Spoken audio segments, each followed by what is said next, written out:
하나님의 말씀 마태복음 5장 5절 말씀입니다. 제가 봉독해 드리겠습니다. 온유한 자는 복이 있나니 그들이 땅을 기업으로 받을 것이며. 자리에 앉으시겠습니다.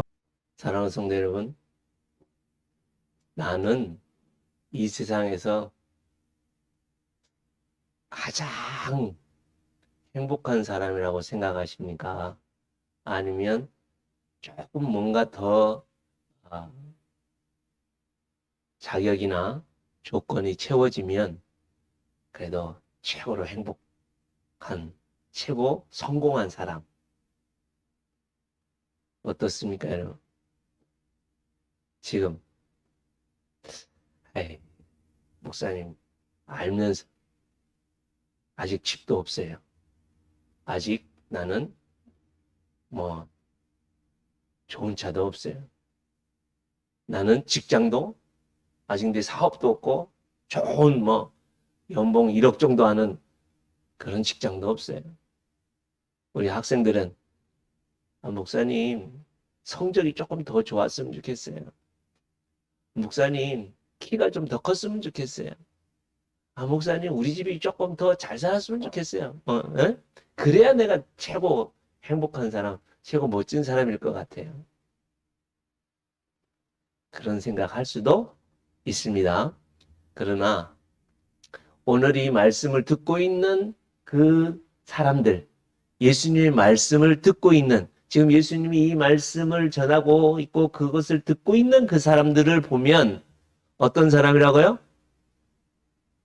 거기는 병든 사람, 귀신 들린 사람, 우울증이 심한 사람, 아주 불면증에 사로잡힌 사람, 또 하반신이 마비된 지치장애인, 또 아무것도 안 보이는 사람, 또 몸에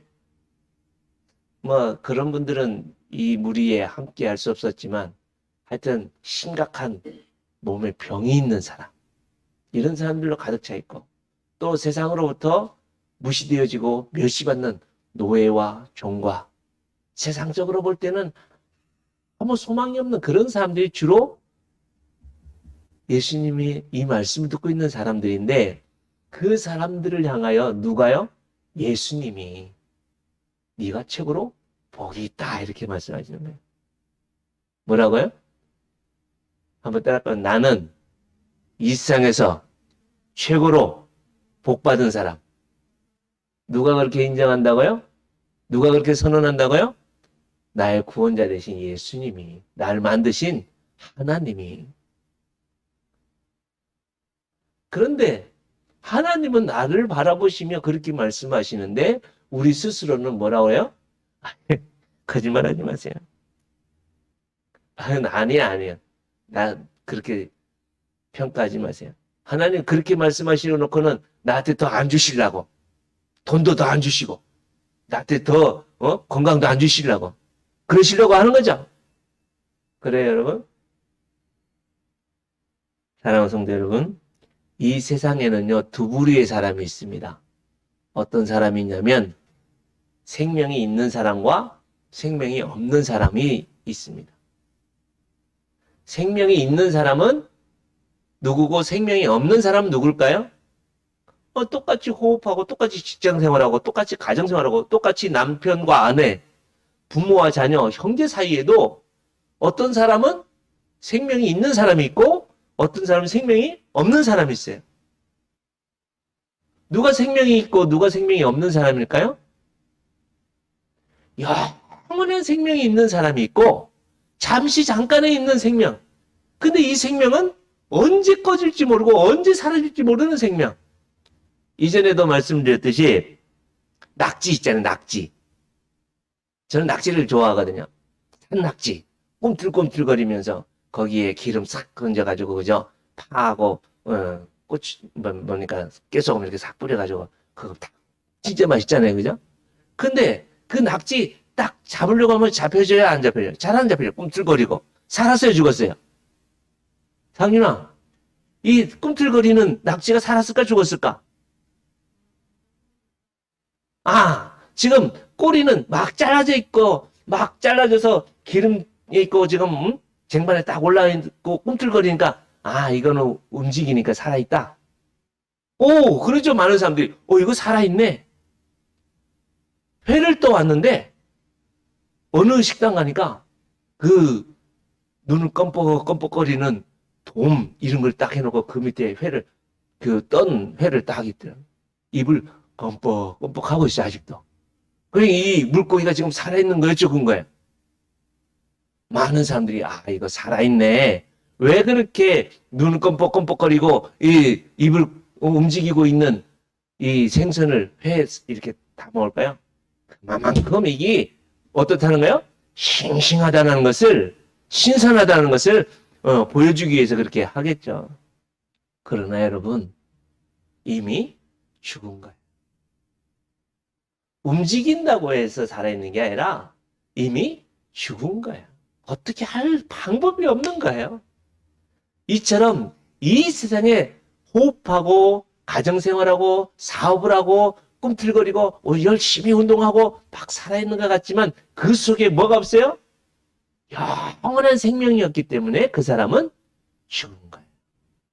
그러나 이 세상에서 볼 때에는 돈도 없고 건강도 없고 금방 사형 선고받아서 의사가 3개월밖에 못 삽니다 하는 그런 사람들도 영원한 생명이 그 속에 있으면 그 사람은 살아있는 사람이에요.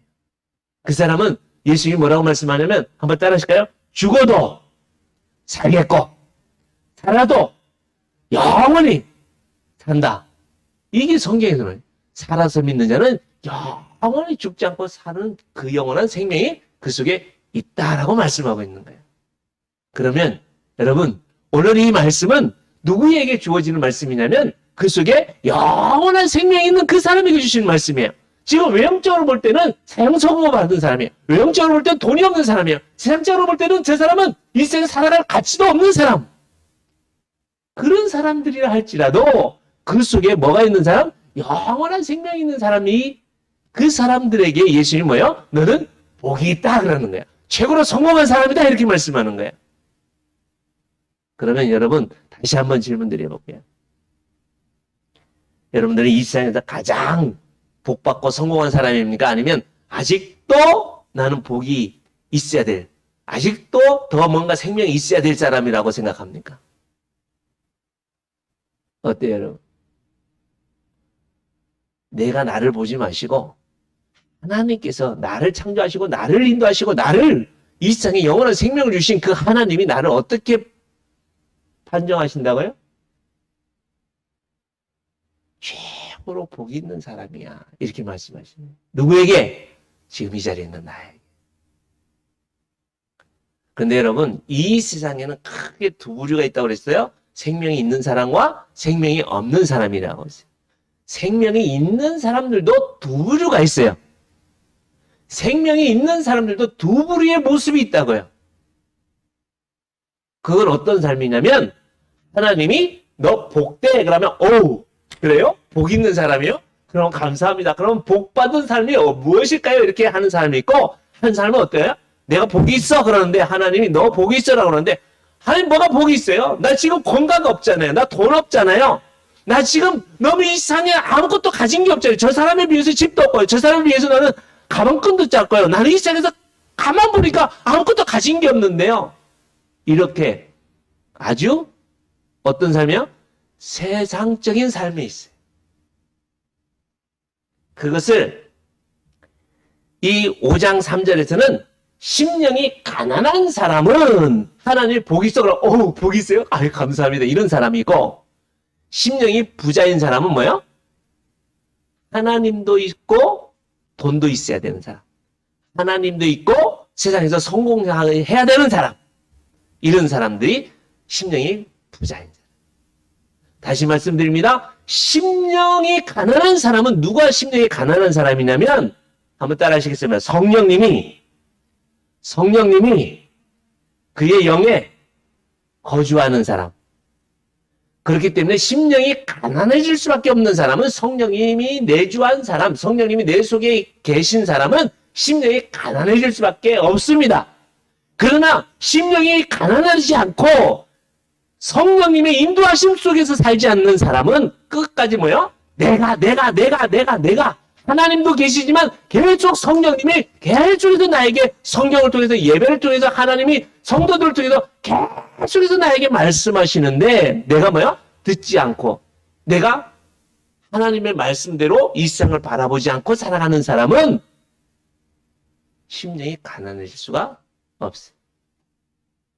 그래서 심령이 가난해질 수 없는 사람은 어떤 삶을 사느냐? 우리가 잘 아는 대로 여러분, 이 세상에서 온유한 사람이 누구다라고 말씀할 때에 누굴까요?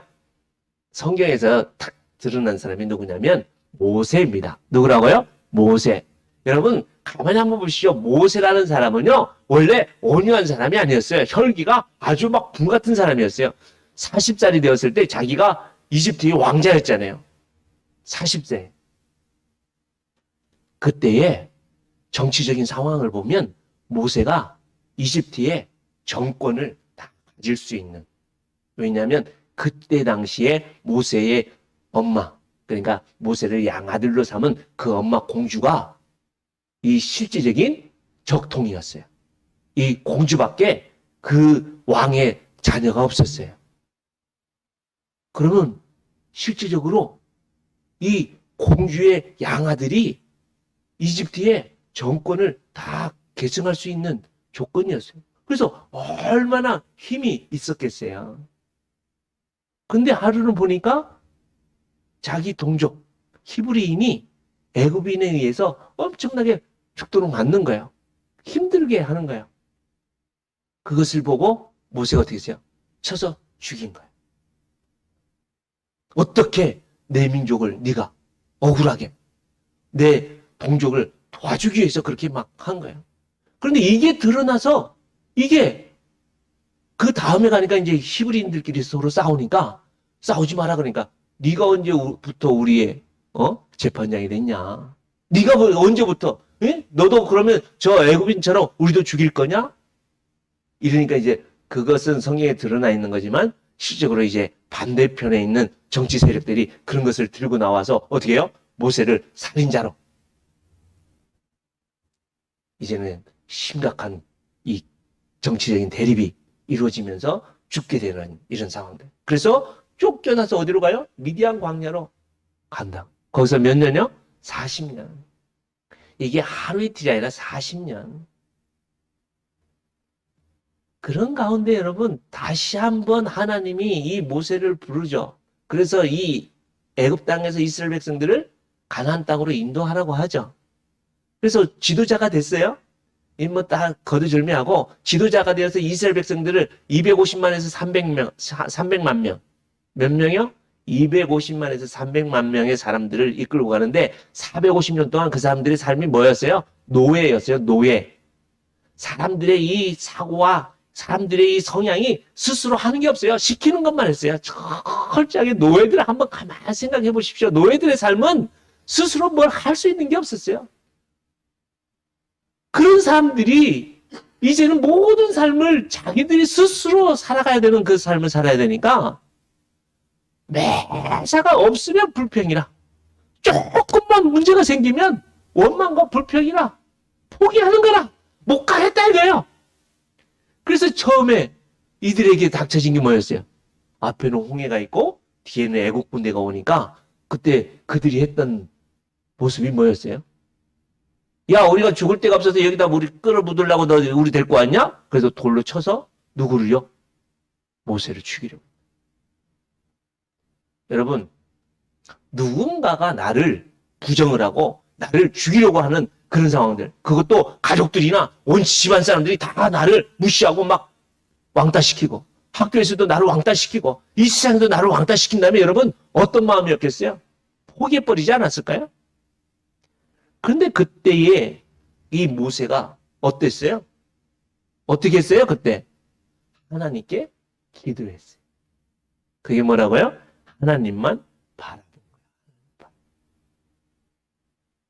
그래서 본문에서 말씀하고 있는 이 온유라고 하는 것은 그냥 멍청한 것, 그냥 막 누가 때리면 그냥 아유 그러지 마 이런 게 바보스러운 게 온유함이 아닙니다.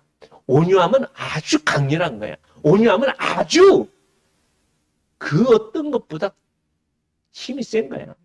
어떤 의미가 있냐면 프라우스라고 하는 이 단어를 온유라고 하는데요. 이 프라우스라는 것은 히브리인들이 어떤 때에 사용되었냐면 세 가지입니다. 첫째는 우리 찬유가 이렇게 열이 좀 나잖아요. 그럴 때 어떻게 해요? 해열제를 먹죠? 그러면 열이 뚝 떨어지잖아요. 그럴 때에 이 해열제를 통해서 이 열나는 것이 어떻게 했어요?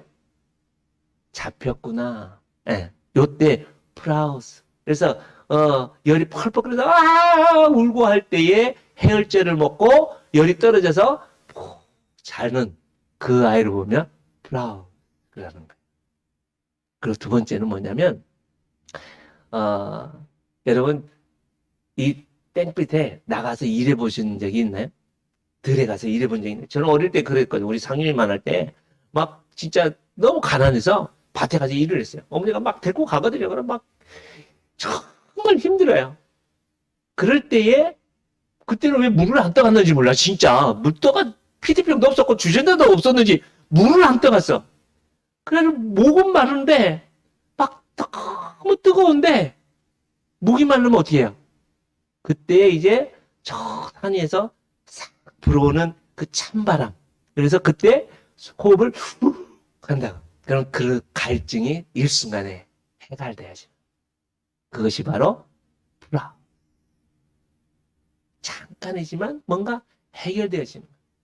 그러나 본문에서 말씀하고 있는 이 프라우스라고 하는 이 온유함이라는 건 뭐냐면 여러분 야생마가 있어요. 야생마. 야생마의 본성은 뭐예요? 그의 본능은 뭐예요? 질주잖아요. 질주. 막 아무것도 걸리지 않고 막 열심히 달려는 게 야생마잖아요. 이 야생마를 딱 잡아다가 아주 길을 잘 들이는 조련사에게 딱 맡기는 거예요. 그러면 그 조련사가 채찍을 때리기도 하고 재갈을 물리기도 하고 또 어떨 때는 당근을 지워서. 그래서 재갈을 딱 물리고 어느 순간인가 이제 이 조련사가 이 야생마의 등에 딱 타면 어떻게 해요? 옛날에는 들고 뛰고 막 난리를 쳤고 등에 탄 사람 떨어뜨리려고 했는데 어느 순간에는 딱 써가지고 이리야 하면 촥촥촥촥 그죠? 멈춰 그러면 딱 멈추는. 그러나 여러분 이 야생마의 그 야성은 사라졌어요? 안 사라졌어요? 그대로 있어요. 본문에서 말씀하고 있는 게 그것이에요. 프라우스라고 하는 것은 여러분 여기에서 지금 말씀하고 있는 건 뭐냐면 우리의 기질, 우리의 본성, 우리의 성품 안 바뀌어요. 안 바뀌어요. 저나 아내나 지금 30년 가까이 같이 살면서 조금 바뀌길 원해서 막 잔소리도 하고 요구도 하고 짜증도 내고 신경질도 내는데 바뀌어요? 안 바뀌어요? 안 바뀌더라. 안 바뀌어요. 그런데 어느 순간인가 무엇인가 모르게 서로 조금씩 말이나 행동이 이렇게 조절이 되더라. 그게 뭐예요? 그게 본성은 안 바뀌어지지만 무엇인가 의해서 내보다 더 큰 힘에 의해서 이렇게 눌려져 있고 절제되어져 있고 조종되어지고 있는 게 본문에서 말씀하고 있는 프라우스라는 거예요. 온유라는 거예요. 그러면 여러분 이게 온유라고 하는 것은 처음에도 말씀드렸듯이 8가지의 복이 아니라 이것이 하나의 하나님이 주신 복된 성품이고 하나님의 복이라는 건데 그것이 첫 번째 뭐라고요? 심령이 가난한 거예요. 심령이라는 게 뭐라고요? 성령님이 내주한 성령님이 그의 영에 내주한 사람이 심령이라고 했어요. 성령님이 내주하셔서 애통하는 사람에게 어떻게 한다고요? 가까이 하신다. 가까이 한다는 건 보혜사 성령님이 가까이 하셔서 인도하시고 깨닫게 하시고 가르치는 삶. 그래서 하나님의 놀라우신 은혜로 채우시는 삶. 그게 애통하는 자에게 주시는 하나님이 위로라는 거예요. 그 삶을 살아가는 성도가 온유한 삶. 이제는 그 성령 하나님의 강권하신 역사하심을 따라서 이 땅에서 내가 하고 싶지만 하나님이 하게 하시니까 그 하나님이 하게 하실 수 있도록 맡기는 삶. 그게 온유예요. 그래서 이 모세가 그 온유함으로 다 나도 때려치고 싶고 나도 옛날에 잘 나갔던 사람이야. 이 뭔 소리야? 나도 옛날에 왕자였어. 옛날에 나도 한 나라의 최고의 권력을 가지고 있던 애굽에 내가 이렇게 잘 나갔던 사람이야. 라고 그것을 나타낼 수 있는 사람이었지만 그 민족들이 돌을 쳐서 죽이려고 하는 그 상황들 속에서도 어떻게 했다고요? 자기를 잡고 있고 자기를 부르시고 자기를 인도하시는 그 하나님께 기도했다는 거예요. 그게 온유예요. 그래서 하나님이 온유가 이 세상에 그 어떤 사람보다 풍성했다 이렇게 인정하는 거예요. 또 한 사람을 소개하면요. 누구냐면 노아예요. 노아가 여러분 몇 년 동안 온유함으로 살았는지 아세요? 120년. 하루도 아니고 120년. 어떻게 했어요? 하나님이 노아야 저 산 위에다가 배를 만들어. 이 세상에 물로 심판할 거야. 그때 당시에 비라는 게 있었어요? 없어요? 그때 당시에는 비가 없었어요. 노아 때에는 홍수 이전에는 비가 없었어요. 왜요? 하늘에 물, 저 하늘에 이 바다보다 더 많은 물들이 하늘에 있었고요. 또 바다와 땅 밑에 하나님이 물을 나누었잖아요. 그래서 이 지구는 완전히 비닐하우스처럼 습하고 그래서 아주 이 초식이 그러니까 식물들이 가득했어요. 그래서 그 큰 덩치의 공룡들이 그것을 먹어도 충분히 살아낼 수 있는 그래서 이 세상에 낙원이었다. 이 세상에 1000년 동안 사람이 살아도 모든 것이 풍성했다고요. 그런데 하나님이 비를 내려서 이 땅을 심판하시겠다는 말씀. 심판하시겠다는 그 말씀을 듣고 배를 만들어야 되는 거예요. 노아와 세 아들이 또 며느리와 자기의 아내가 총 8명이 120년 동안. 근데 여러분 사람들이 아이고 노아 도대체 뭐 하는 거야? 조롱 안 했겠어요? 무시 안 했겠냐고. 하루 이틀도 아니고. 아니 배를 만들려면 어디다 만들어야 돼요? 아니, 바닷가나 물가에다 만들어야지 왜 산 위에다 만드냐고. 그리고 이 땡볕에 무슨 비가 내린다고 무슨 하나님 심판하신다고. 얼마나 무시했겠어요. 사람들이 얼마나 조롱이 있었겠어요. 그래도 노아는 어떻게 했어요? 하나님이 주신 그 약속 붙들고 그렇게 하다 보면 자녀들은 가만히 있겠어요? 또 며느리들은 가만히 있었겠어요? 아빠 도저히 못하겠어요? 안 할래요? 막 그러지 않았겠어요? 아버님 도대체 이걸 왜 해야 돼요? 왜 우리 친정 아버지가요 이거 하지 말래요? 뭐 그러지 않았겠어요? 한때만 반대와 어려움들이 있었지만 120년 동안 결국에는 그 일들을 했어요. 그게 온유함이에요. 사랑하는 성도 여러분, 여러분과 저에게도 하나님은 복이 있다 말씀하시고 내 속에 성령님이 임하셔서 우리를 지금도 어떻게 해요? 인도하시고 역사하시면 우리가 살아갈 수 있는 나의 기질과 나의 성품과 나의 상처와 아픔은 그대로 있지만 내 속에 성령님이 오셔서 그 성령님의 인도하심 속에 살아갈 수 있는 우리는 온유한 하나님의 백성인 줄 믿습니다. 그 온유한 성도들에게 온유한 하나님의 자녀들에게 뭘 주신대요? 땅을 주신대요. 땅. 야, 저는 땅 한 평도 없는데 제 이름으로 하나님이 땅 주시겠다고 하니까 상윤아 원양 땅 10,000평만 가져라. 우주야 이 대한민국의 땅 10,000평 가지고 뭐가 안 와? 10,000평 가지고 뭐 할까? 하나님이 땅을 주신대. 저 새로 짓는 요 편한 세상에 최고 넓은 집 10채만 가져라. 무주야. 여기에서 말씀하고 있는 그런 땅 아닙니다. 본문에서 말씀하고 있는 땅이 뭐냐? 우리 땅에 대해서 잠시만 생각해 보겠습니다. 여러분 먼저 창세기 1장 27절에서 28절에 보면요. 하나님께서 우리에게 땅을 주셔요. 27절, 28절에 보면 제가 읽어드릴게요. 하나님이 자기 형상 곧 하나님의 형상대로 사람을 창조하시되 남자와 여자를 창조하시고 하나님이 그들에게 복을 주시며 하나님이 그들에게 이르시되 생육하고 번성하여 땅에 충만하라. 땅을 정복하라. 바다의 물고기와 하늘의 새와 땅에 움직이는 모든 생물을 다스리라 하십니다. 이게 하나님이 우리에게 땅을 복되게 하셔서 주신 거예요. 누구에게요? 첫사람 아담에게. 여러분, 이것은 무엇이냐면 아담이 그때 당시에 하나님이 이 세상에 무엇으로 주셨냐면 이 아담에게 왕권을 주셔서 다스리고 통치할 수 있는 그 곳이 바로 땅이었어요.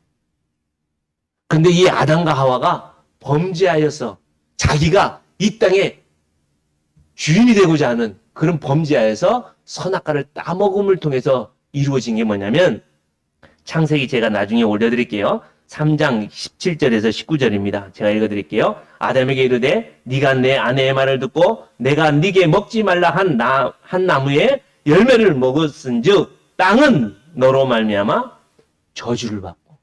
뭐가 저주를 받았어요? 땅이 저주가 받은 거예요. 너는 내 평생에 수고하여야 그 소산을 먹으리라. 땅이 네게 가시덤불과 엉겅퀴를 낼 것이라.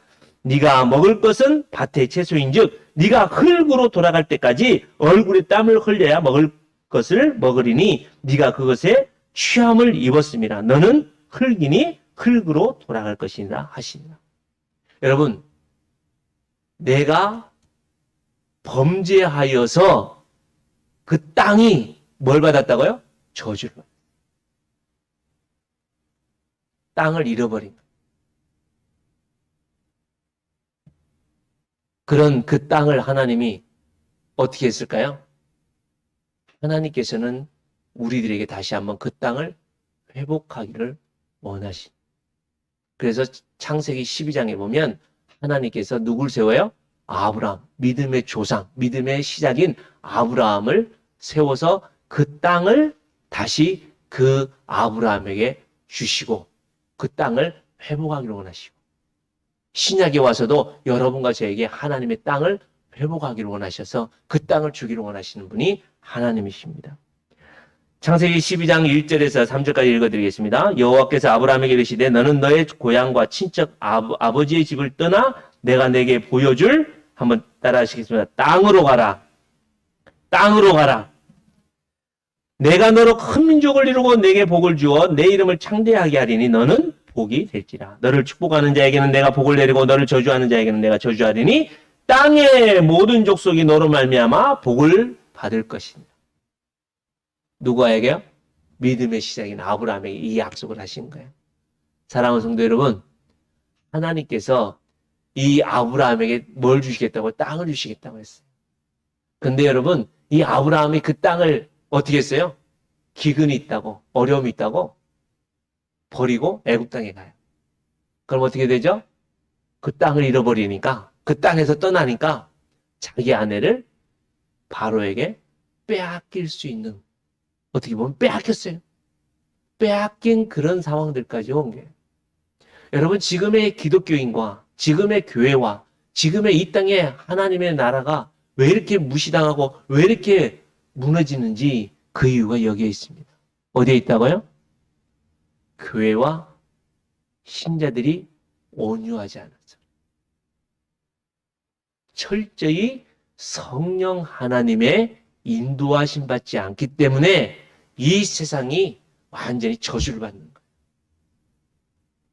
뉴스에 올라오는 소식들이 계속해서 목사가 어떻다, 교회가 어떻다, 누가 어떻다, 계속해서 이렇게 나오는 것들, 물론 영적인 싸움에서 악한 세력들에 의해서 교회들이 이렇게 공격당하는 것도 있습니다만, 교회가, 신자가 온유하지 않아서, 한마디로 성령 하나님의 이끌리심 받아서 하나님에게만 소망을 두어야 되고 하나님에게만 모든 것들을 의지하며 살아야 되는데, 하나님도 믿고 하나님도 필요하지만 세상 것도 필요하고 세상의 삶도 더 중요하게 생각하는 교회와 신자들이기 때문에 저주를 받는 거예요. 무시를 당하는 거예요. 빼앗기는 거예요. 그럴 때 하나님이 다시 한번 이 시기에, 이 세대에 여러분과 저에게 오늘도 뭐라고요? 온유한 자에게 성령님이 임하셔서 심령이 가난해져요. 하나님만 소망하고 하나님만 만족하는 그 온유한 사람에게 하나님 뭘 주시겠다? 땅을 주시겠다. 하나님 땅을 주시겠다. 그 땅이 바로 뭐예요? 여러분들의 가정입니다. 여러분들의 삶의 현장인 학교와 직장입니다. 그곳에서 무엇하라고요? 한번 따라 하시겠습니다. 하나님의 통치와 다스리심을 드러내는 것. 그게 바로 하나님의 땅을 회복하는 거예요. 그래서 이스라엘 백성들이 출애굽해서 가나안 땅에 들어갔잖아요. 정복했잖아요. 그런데 이 가나안 땅에 들어간 이 이스라엘 백성들이 또 아수르와 바벨론에 의해서 포로로 잡혀가요. 그 이유가 뭘까요? 그 이유가 그 하나님이 주신 그 물리적인 땅이 아니라 하나님이 주신 그 가나안 땅에 하나님의 통치와 하나님의 다스리심을 나타내야 되는데 그곳에 뭐가요? 우상을 가득 심어놓으니까.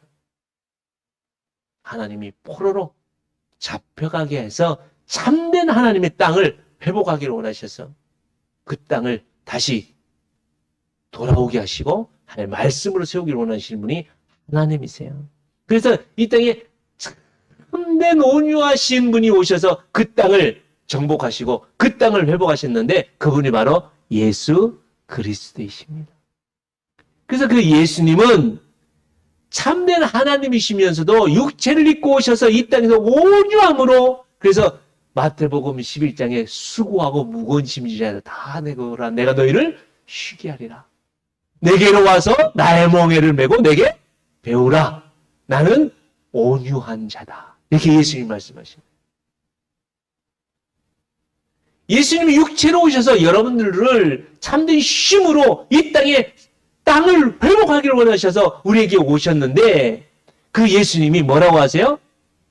나에게 와서 내 멍에를 메라고 말씀합니다.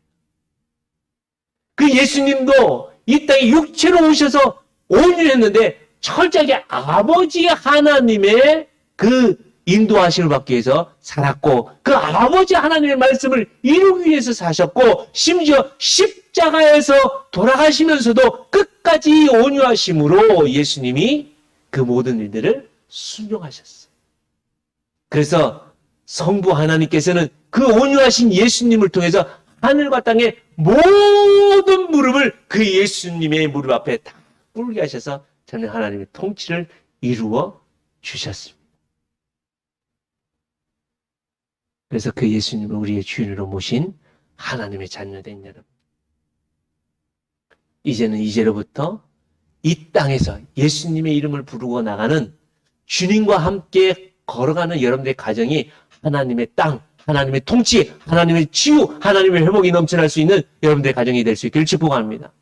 여러분들의 직장도 마찬가지로 온유한 오직 성령 하나님의 인도하심 따라 여러분들의 학교와 여러분들의 직장과 여러분들의 삶의 현장에 나가서 하나님의 통치와 다스리심과 회복과 구원의 역사들을 여러분들을 통해서 이루어가기를 원하신다고 말씀합니다. 그래서 온유한 삶을 살아가게 되어질 때에 여러분들의 삶의 현장에서 하나님의 나라, 그게 하나님의 통치, 하나님의 구원의 역사가 이루어진다고 약속합니다. 그것을 땅을 기업으로 주신다. 기업이라는 것은 상속자. 한 번이 주어졌다고 뺏어가는 게 아니라 영원히 하나님의 나라를 상속으로 주신다는 말씀입니다. 여러분, 내가 천국 갈까 말까 고민하지 마십시오. 이미 여러분과 저는 하나님의 자녀인 줄 믿습니다. 하나님의 나라를 상속받은 하나님의 자녀인 줄 믿습니다. 그러므로 우리가 해야 될 일들은 뭐냐면 내 속에 임하신 성령 하나님의 인도하심 따라 그 하나님의 가르치심과 깨닫게 하심과 인도하심 따라서 우리가 순종하는 삶, 그 온유한 삶. 그렇게 해서 내게 주신 본성, 내게 주신 기질대로 열심히 살다 보면 뭐 미술도 잘할 수 있고 말도 잘할 수 있고 열심히 운동 잘할 수 있고 그 모든 잘할 수 있는 것을 하나님이 잘 인도하셔서 최고로 뛰어난 이 땅에 하나님의 통치와 다스리심을 이루어 나갈 수 있는 노아와 같은 구원을 이루고 모세와 같은 하나님의 백성들을 하나님의 땅으로 인도해 나갈 수 있는 하나님이 인정하는 온유한 자. 특히 예수 그리스도처럼 십자가에서 당하는 그 고통과 괴로움 속에서도 승리하며 여러분들 동일하게 순교하며 여러분들의 삶의 현장에서 하나님의 나라와 하나님의 놀라운 구원의 역사들을 이루어 나가는 온유한 백성들에게 주시는 땅을 복받는 여러분과 저의 삶이 되게 될 줄 믿습니다. 오늘 이 말씀 붙들고 이 시간 잠시 묵상하면 좋겠어요. 내가 뭘 하려고 하지 마세요. 성령 하나님의 인도하심 따라 내가 살겠습니다. 이제는 하나님이 주신 그 가정에서 삶의 현장에서 성령 하나님의 인도하심 따라서 이제는 하나님의 통치와 다스리심, 하나님의 구원과 치유와 회복을 이루며 살겠습니다. 그 땅이 하나님의 나라입니다. 이것을 선언하시고 그 나라를 위해서 헌신하고 순종하며 예수님처럼 십자가의 길을 끝까지 달려나가겠다는 결단하는 이 시간 잠시 묵상하며 헌신하며 기도하겠습니다. 부활이요 생명이 되어주셔서 우리의 주인이 되어주신 주 예수 그리스도의 은혜와 아버지 하나님의 영원히 변함없으신 그 무한하신 사랑과 성령 하나님의 교통케 하심과 온전케 하심과 열매 맺게 하심과 온유케 하심이 오늘도 성령 하나님의 인도하심 따라 온유한 삶을 살아 우리의 삶의 현장에서 하나님의 통치와 다스리심의 열매를 풍성히 맺혀나가기로 결단하며 헌신하는 주님의 거룩한 백성들 머리 위에와 저들의 가정과 자녀와 후손들과 저들의 행하는 사업과 생업 위에와 주님의 몸된 교회 위에 이제로부터 영원토록 함께 있을지어다. 아멘.